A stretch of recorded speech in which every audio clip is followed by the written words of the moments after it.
our series, Keep It Simple Sing, KISS.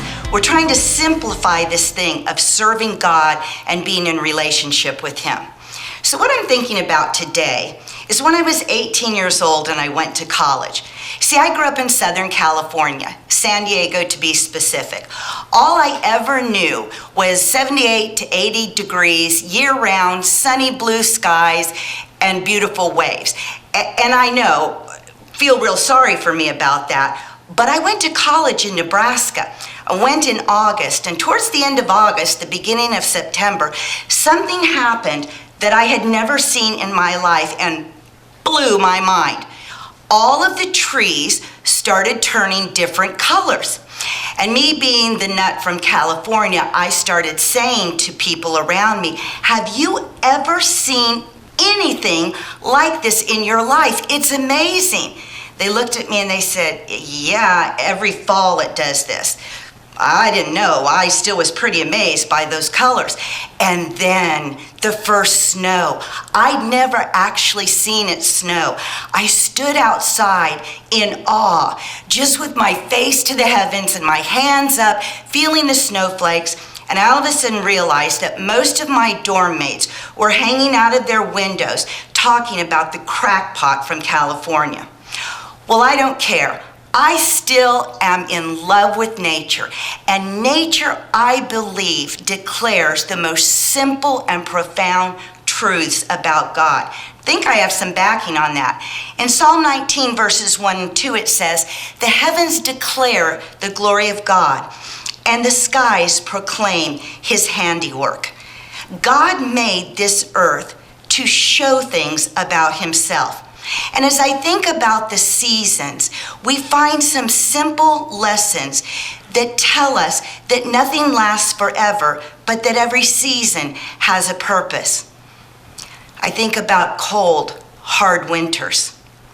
When there is snow, but that snow gets dirty and ugly, and the trees have no leaves, and there's a bitterness in the air, and you could kind of look around and think things don't look very pretty. And we certainly have winter seasons of our life where God allows a season of life to come where things fall off of us, where we lose things we didn't need, things that were weighing us down, things that need to grow back again in a healthy manner.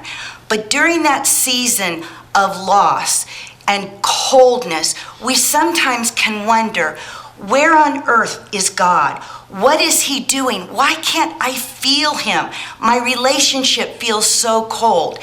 That's where we need to walk by faith and not by sight. God promises to never leave or forsake us. He's doing a deep work in the winter of our life, because as He is working silently where we can't see and we can't feel and we sometimes can't even hear Him, we are preparing for what?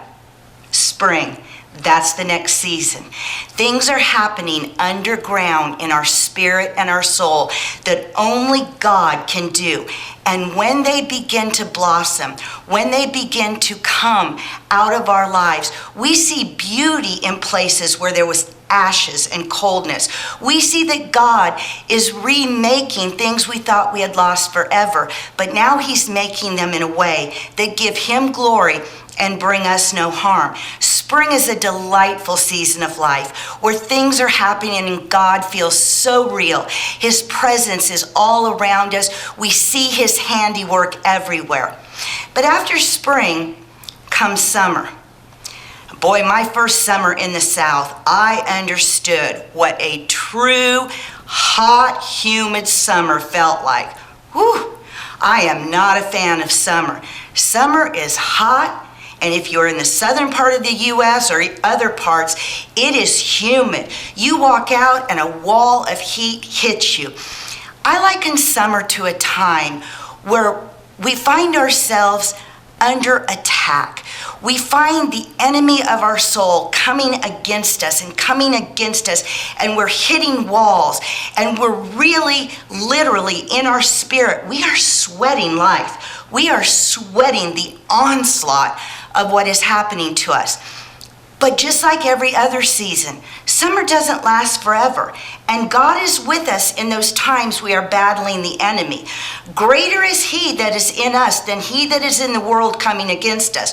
We're guaranteed victory. This is where we put our fighting boots on and we learn what it means to be a part of the army of God, and we learn what it means to be victorious. And after summer, this glorious cooling comes around the end of September, early October, where the days are perfect and the nights are crisp and the leaves begin to turn a beautiful color. And I remember somebody telling me something about fall that I will never forget. It was at a funeral. And the minister who was preaching the funeral said that leaves are their absolute most beautiful. They are brilliant and they are vibrant and they give off breathtaking color right before they're getting ready to die. There will be a season that comes to all of our life, and it will be the end of our life, the last season, the last hurrah before we are called home. What I want you to understand about that season, whatever your age is now, you will be the most beautiful you have ever been. You will be the most radiant that you have ever been, for you will be being prepared to go home and to be with your Savior. Embrace the seasons. Simply embrace what nature is sharing.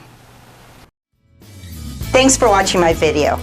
I hope you're teased by it, and I hope you're going to come back and you're going to journey with me on this quest for simplicity. Unlike my professor in college, I'm not calling this series Keep It Simple Stupid, but let's elevate it a little bit. How about Keep It Simple Saints? We're going to simplify serving the Lord and bring joy back to the journey. I'm going to ask you to subscribe to my YouTube channel, and please leave me a comment. If there is something that's confusing to you, if there's something that's kept you from even being a follower of Christ, leave me a comment. I'm not afraid to tackle anything that you're